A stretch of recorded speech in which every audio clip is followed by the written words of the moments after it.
I've been swore at, spit at, swung at.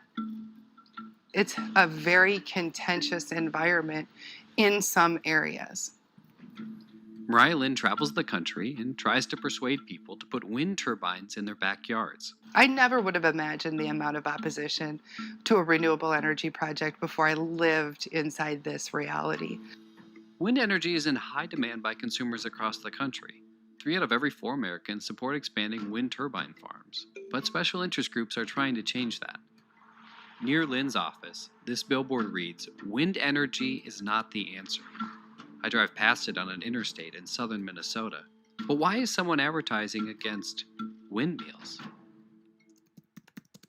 I visit the website on the billboard, and it forwards me to the Center of the American Experiment. It's a conservative think tank in Minnesota that wants to preserve existing power plants. Back in August, they had an event in town called The Environmental Catastrophe of Wind and Solar Power. There are project areas where we have worked that will have billboards, radio ads, mailers. Doesn't grow the opposition, substantially. It strengthens the opposition that's there. The organization behind the billboard said, "We advertise that wind and solar are not the answer because they are unreliable and expensive energy sources. We believe they increase costs to Minnesota families and businesses without contributing to the reliability of the grid." But I've discovered there's also a more direct relationship between anti-wind groups and elected officials. This video shows the same organization behind the billboard offering legislation to local leaders. I've got draft ordinances. These ordinances would discourage renewable energy projects. If you don't want to scare off these wind developers, this probably isn't something that you want to do. But I have the language for this agreement. This keynote presentation to local officials across the state references helipads, setbacks, road use agreements, and property value guarantees. The ordinance I referenced will be available to you to download and use as you see fit. I asked if the Center of the American Experiment receives money from organizations connected to the fossil fuel industry, but it would not disclose its donors. This shows how charitable donations can be used to stop wind and solar projects. In an email statement, the presenter said the Minnesota Association of Townships asked him to share the ordinances with its members. The Township Association's executive director said he did not recall any legislation being provided. I sent him a link to the video, but he would not respond to multiple requests for comment.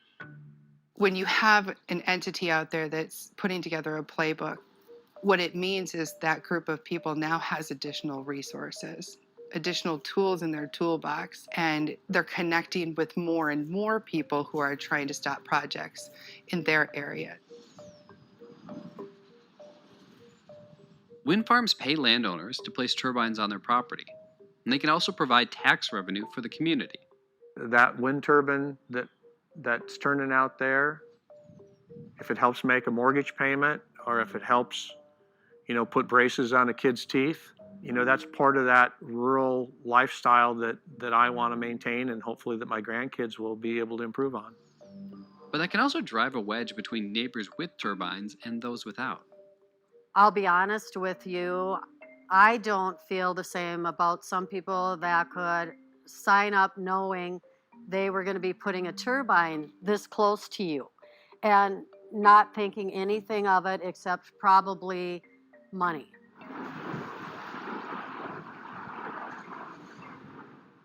This is what it sounds like to live next to wind turbines.